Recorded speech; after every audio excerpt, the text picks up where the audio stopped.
Hello there you guys, welcome to one of my videos. Tottenham have revealed their asking price for Harry Kane. It's 150 million, which is a British record transfer fee. Man United and Manchester City are interested.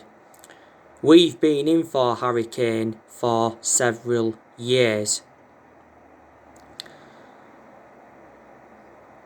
Harry Kane has been at Tottenham for like 17 years. He's been in their senior squad since 2009. In the Premier League for Tottenham, he's made 228 appearances and he's scored 156 goals. He's under contract with Tottenham until 2024. He's on £200,000 a week, but clubs like us and City can increase his wages. Harry Kane is regarded as one of the best strikers in the world. His link-up play is good. He's a prolific goal scorer. He's won the Golden Boot a couple of times, and he's won other honours for himself, but he hasn't won anything at Tottenham. And looks like Tottenham are not going to qualify for the Champions League, and obviously Jose Mourinho is under pressure. But we need a new number 9, because Anthony Martial is a liability. He's been out of form for the vast majority of this season. You know, Solskjaer needs to drop Anthony Martial. Solskjaer's backed Anthony Martial to rediscover his form. You know, Martial was good last season and he was good in his debut season under Louis van Gaal. Martial's been at the club now over 5 years. Solskjaer was the one that gave him that number 9 shirt. I don't think he's got a long-term future at Manchester United. Edison Cavani has now overtaken him. But yeah, Harry Kane, he's had loan spells, hasn't he? You know, he had a loan spell with Leyton Orient, Millwall, Norwich and Leicester. But I'm very, very sceptical that we'll pay £150 million for him.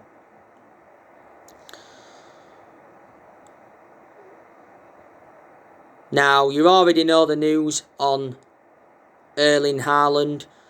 Ole Gunnar Solskjaer would love to sign Erling Haaland, because Solskjaer knows the player really, really well. Solskjaer was the one that gave Erling Haaland his debut at just the age of 16 at Molde. Solskjaer recently made a new Erling Haaland transfer admission and he opened up on Haaland's relationship.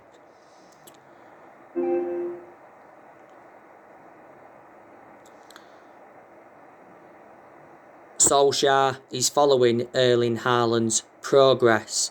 Erling Haaland scored twice for Dortmund recently in their 3-2 win against Sevilla. Earlier on this season, Erling Haaland's father, Alf Hinch Haaland, was talking about his son's transfer links to Man United. Next year, Haaland's £68 million release clause becomes active, but like I said, he could be leaving this year. Since Haaland's arrival at Dortmund, he has been a revelation. Dortmund paid just £17 million for him, and he's got a contract with Dortmund until 2024. Back in December 2019, Solskjaer and Woodward went up to Norway to meet up with Erling Haaland to negotiate a possible move to Manchester United. There's a good chance we'll sign Jadon Sancho in the summer transfer window. Borussia Dortmund are expecting him to leave in the summer transfer window. We've been handed a huge boost in our pursuit of Sancho. Kicker via Sports Witness recently said that a Jadon Sancho transfer is coming in the summer. £60 million has been quoted. We recently believed we can get Jadon Sancho for just £50 million. Dortmund face a summer of exits. Dortmund could sell up to 8 players to raise funds. They reduced their asking price for Jadon Sancho earlier on this season to £88 million, but I still think that's far too much. You know, last summer Dortmund wanted £108 million. We was not willing to meet that valuation. But last summer he was our number one priority target. Jules Koundé is our number one transfer target for the summer transfer window. According to the Spanish outlet La Razón, Man United are considered the favourites to sign him. We are prepared to pay £61 million for Koundé to beat Real Madrid. Jules Koundé's performances for Sevilla have been outstanding this season. He's been at Sevilla nearly 2 years now. Sevilla paid £22 million for him from Bordeaux in the summer of 2019. He's played, 72 games for Sevilla. He's got a contract with Sevilla until 2024. He's a centre-back, and do you think he'd go well alongside Harry Maguire in our back line? A new centre-back is Ole Gunnar Solskjaer's priority. He recently said we had a 5-man centre-back shortlist. But there has been a lot of players on our agenda. Solskjaer said a few weeks ago that our summer transfer plans could be affected by the coronavirus pandemic, but I'm still expecting us to make signings in the summer. This year's summer transfer window is very, very important for Manchester United, and Woodward must back Ole Gunnar Solskjaer in the summer transfer window. Says we are prepared to smash our transfer record in the summer.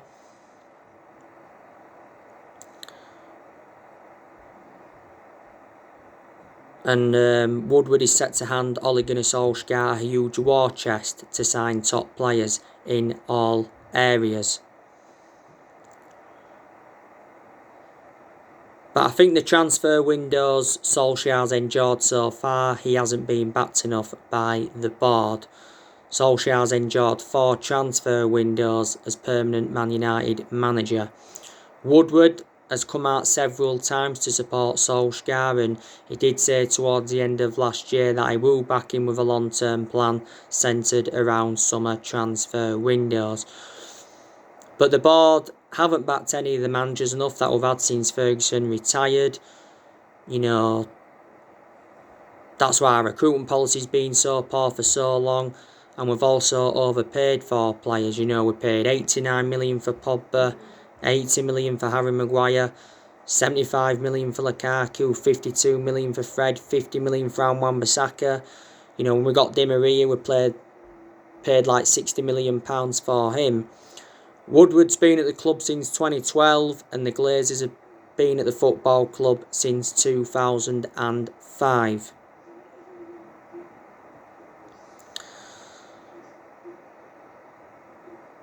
I think more players will leave Man United in the summer transfer window. I think there's a good chance that Juan Mata will leave in the summer transfer window. His current contract expires in the summer. We do have an option to trigger his contract for a further year. Mata doesn't even get in our 11 now, but he's played some games this season. I think Juan Mata's had a good career at Man United. You know, he's endured over 6 years now at the club. He's made over 200 appearances in all competitions. and he scored 50 goals. We got Juan Mata in a deal worth £40 million from Chelsea back in 2014. And earlier on this season, he rejected an $18 million a year contract offer to play in Saudi Arabia. Like I said, there's still a good chance Paul Pogba will leave the club in the summer transfer window. Could we offload Matic in the summer? He's not one of our first choice midfielders, but he still gets his chances. As you all know, I've always had my reservations about Nemanja Matic. He's always been a slow player. You know, Matic has been at the club now almost 4 years. We got Matic in a deal worth £40 million from Chelsea back in 2017. Phil Jones, I'm expecting him to leave this year. I'm surprised he didn't leave in January, but Solskjaer said he's going to be given a second chance. He's been out of injury for the past 12 months. You know, Jones doesn't even get into R11. You know, this is Jones' 10th season at the club, so he has been a long servant. He's the only player that's still here since the only outfield player here, since the Sir Alex Ferguson era. Could we offload Daniel James in the summer because he's lost his place in the team?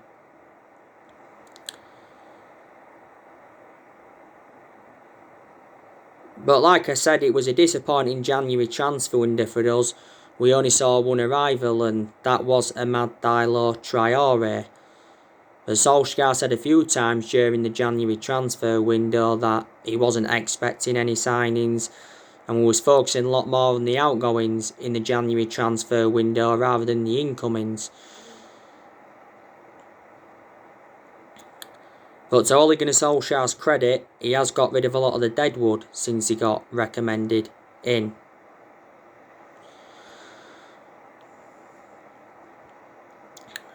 We do play Real Sociedad this evening.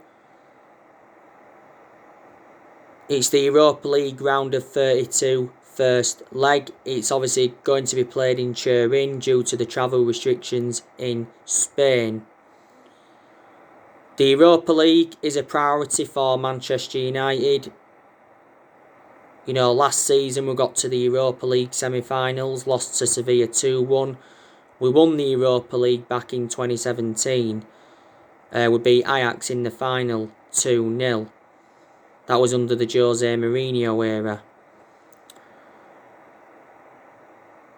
I recently give you my reaction to Ole Gunnar Solskjaer's press conference building up to this game. Solskjaer's confirmed that Donny van der Beek and Edinson Cavani are not available because they have got muscle injuries. Martial and Scott McTominay are also doubts, and Solskjaer confirmed Paul Pogba's going to be out for the rest of February because Paul Pogba has got a thigh injury.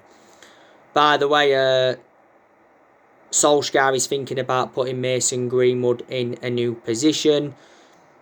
Mason Greenwood recently signed a new 4-year contract at Manchester United.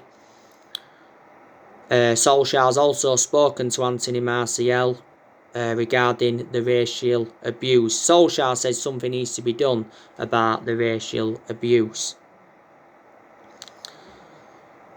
Solskjaer has also said that Amad Diallo Traore could make his debut for the first team this evening. Be good to see him in the first team squad because I think he'll be a good asset for the first team squad.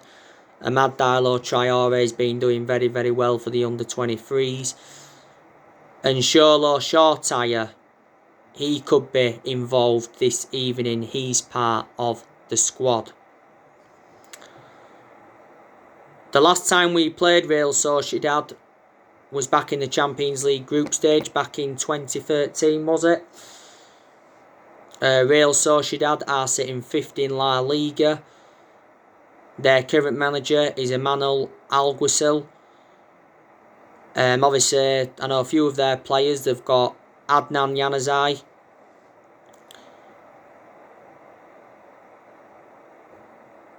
He'll be reuniting with the club. this evening. Adnan Januzaj's come out and said that he's got nothing to prove when he comes up against Man United. They've also got David Silva. They got him last year on a free from City. They brought Carlos Fernandes in January. They've got Monreal. They've got Roberto Lopez, Roberto Aviro. They've also got a few injuries, have Real Sociedad.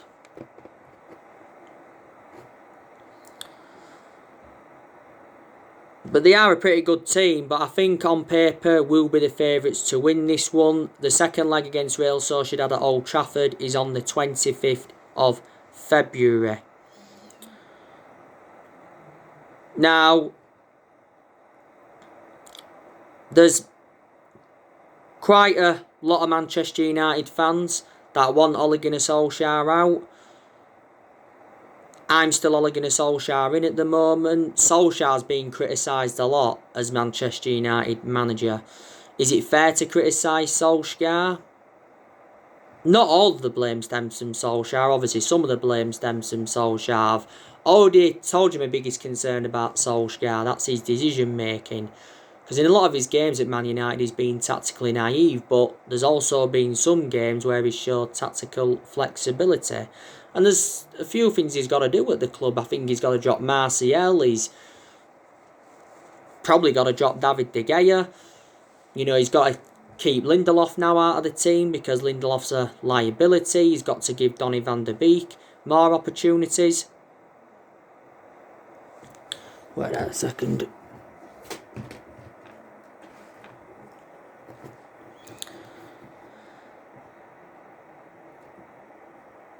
You know, we're enjoying a bad period at the moment. We've only won one of our last 5 league games in the Premier League.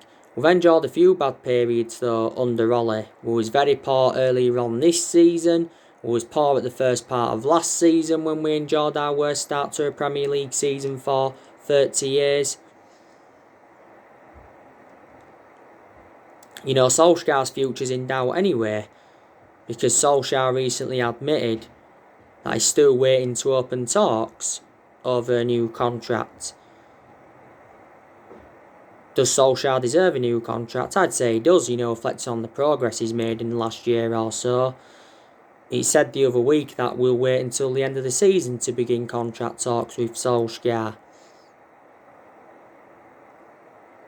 And he said we could offer him a new 2-year deal. That's if we qualify for the Champions League and we keep pushing for the title. He's into the final 18 months of his contract. When Solskjaer got the job permanently back in March 2019, he signed a 3-year contract. But I think Solskjaer will be given at least another season at the club.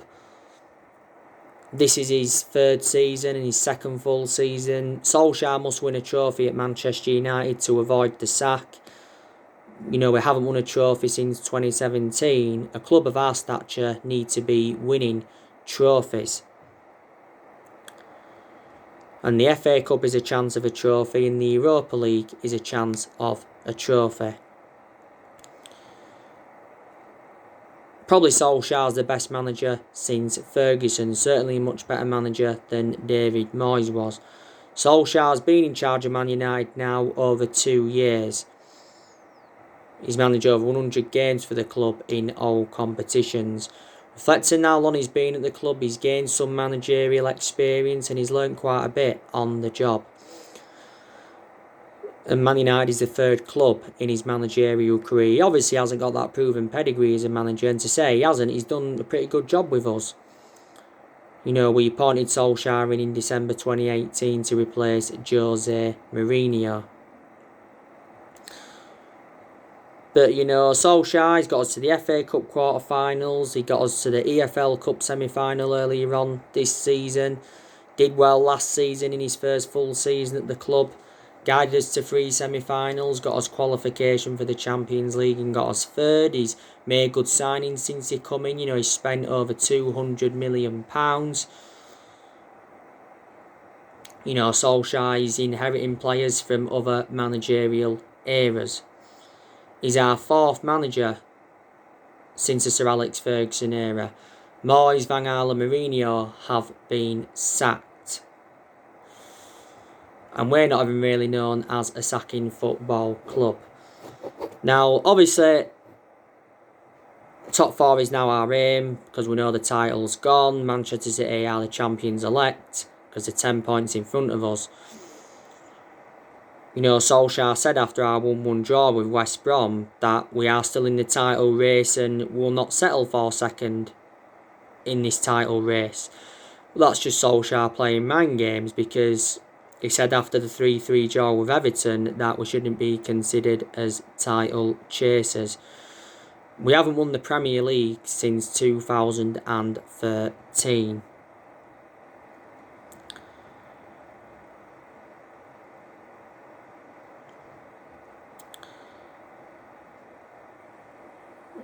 But like I've said to you, these are players that are really improving at Manchester United. You know, you've got Luke Shaw that's really improving, and Wan-Bissaka's improving. Dean Henderson, he's done well in the games he's played in this season. And I think at some point he will become our number 1, because Dean Henderson is now reliable enough to become our number 1. Yeah, don't forget he enjoyed 2 successful loans with Sheffield United, and Solskjaer recently admitted that it's becoming more and more difficult to leave Dean Henderson out of the side. David De Gea is too much of a liability now because he's made calamitous mistakes in the last couple of years. And Gary Neville's come out and said Solskjaer must deal with the goalkeeper situation. And don't forget, Solskjaer recently warned David De Gea that his place is not guaranteed in the Man United team. He said no one's place is safe. You know, they've obviously got to earn their place. But De Gea will remain our number 1 for at least this season. This is David De Gea's 10th season at Manchester United, so he has been a long servant. A few years ago, he was regarded as the best goalkeeper in the world. Eric Bailly, I think he's done very well this season in the games he's been involved in, but Eric Bailly is too injury prone, but I certainly prefer him to Victor Lindelof. Fred, he's really improving as well. Didn't do so well though in his 100th appearance against West Brom. The vast majority of Paul Pogba's performances have been very good in recent months. Pogba's probably been enduring the best period at Manchester United since he rejoined. Like I said though, Paul Pogba's a big miss. You know, he was out earlier on this season with an ankle injury, and he was out for the vast majority of last season with an ankle injury. So, sustained a few injuries now at Manchester United. We've already revealed our asking price for Pogba. We want £100 million. There's 3 clubs that want him. That's Real Madrid, Juventus and PSG. I think there's a good chance that he'll go back to Juventus.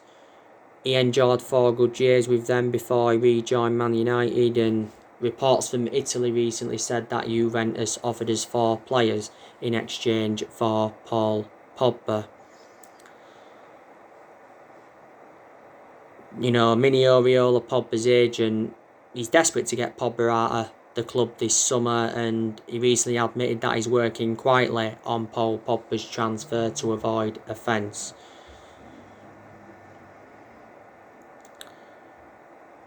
You know, you got Mason Greenwood. He's really improved. This is Mason Greenwood's 2nd season in our senior squad.